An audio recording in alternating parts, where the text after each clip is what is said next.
ওরা আপনার রিজিক, শোনেন এই জায়গাটা ভালো করে শোনেন, ওরা আপনার ভিতরে একটা টেনশন ঢুকিয়ে দিয়েছে, পরিবারের মাধ্যমে হোক আর সমাজের মাধ্যমে হোক, অথবা এই আপনার এই সোসাইটির মাধ্যমেই হোক, রাষ্ট্রের মাধ্যমে হোক না কেন, টেনশনটা হচ্ছে যে আপনার বেকারত্ব আপনাকে দূর করতে হবে, রিজিকের পেরেশানি আপনার ভিতরে ঢুকিয়ে দিয়েছে। প্রতিটা যুবককে জিজ্ঞাসা করেন, দেখবেন পেরেশান যে খাবো কি আর জীবনে করবোটা কি। দেখবেন মানে ভাবখানা এমন যে ও যদি 5 ওয়াক্ত নামাজ পড়ে, কোরআন তেলাওয়াত করে, রোজা রাখে, আল্লাহর হুকুম সব মেনে চলে, হ্যাঁ খুব মুত্তাকি মানুষ, পরেশগার মানুষ, কিন্তু বেচারা একটা ছোট মুদির দোকানে কাজ করে, বেচারা একটা ধরেন সবজি বিক্রি করে বা হালাল কোনো কাপড়ের ব্যবসা করে, ওর ভাবখানা এমন জীবনটাই নষ্ট হয়ে গেল, আমার জীবনে কিছুই করতে পারলাম না, কি করলাম জীবনে, নিজের পায়ে দাঁড়াতেই পারলাম না। এই যে কনসেপ্টটা মাথার মধ্যে ঢুকিয়ে দিয়েছে, এটা ওই পশ্চিমাদের থেকে আসছে আর কি। পশ্চিমা থেকে দেশে দেশে, এই দেশ থেকে গভর্নমেন্ট এবং সমাজের মাধ্যমে সব যুবকদের মাথায় মাথায় জীবনে প্রতিষ্ঠিত হতে হবে, দাঁড়াতে হবে।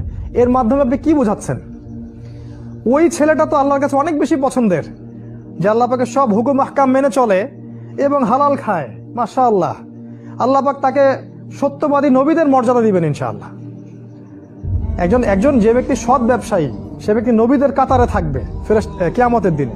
দুনিয়াতে আপনি তাকে মনে করছেন যে এ হচ্ছে কিছুই করতে পারলো না জীবনে, নিজের পায়ে দাঁড়াতেই পারলো না, জীবনটাই ধ্বংস হয়ে গেল।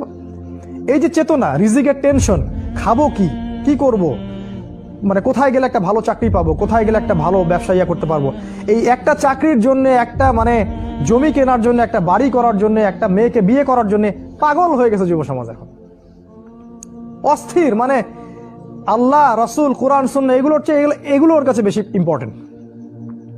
আর এর জন্য আমাদের পরিবারের কর্তারাও সমানভাবে দায়ী, অবশ্যই দায়ী, কারণ তারা ছেলে মেয়েদের মেন্টালিটি বুঝতে চান না। যদি কোনো ছেলে বলতেও চায় যে না আমি আল্লাহর পথে চলবো, আমি ইসলাম নিয়ে থাকবো, অল্পতে আমি সন্তুষ্ট, বাবা মা প্রেশার ক্রিয়েট করবে, না সবাই কত এগিয়ে গেল, তুমি পিছিয়ে পড়ছো, ও বিসিএস ক্যাডার হয়ে গেল, ও ব্যাংকে জব করতেছে, ও এখানে জব করে, ও তোমার বন্ধু দেখো কি করতেছে, তুমি পারো না। এই যে বিষয়গুলো বাবা মা ঢুকায় ভিতরে, তো রিজিকের টেনশন এটা আপনার ভিতরে ঢুকিয়ে দিয়েছে।